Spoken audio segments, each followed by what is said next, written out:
Neviem, či si to uvedomujete, ale za mojich mladých čias nebolo také jednoduché rozísť sa s frajerkou. Áno, dneska zoberieš mobil, napíšeš SMS, ani nemusíš vysvetľovať až 3 krížiky, áno, pochopí.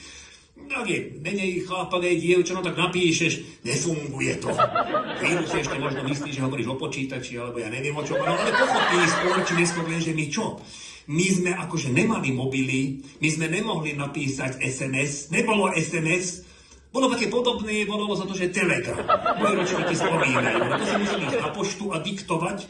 Bez diakritiky sa to robilo. To je ináč podobné z SMS. Mladí dneska nepoužívajú vôbec. Mekčenie, to nič. No.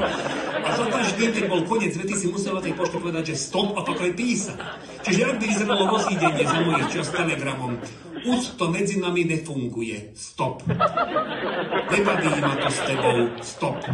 Ak si práve na ceste ku mne, stop. Áno, Telegram to bola taká vec, že to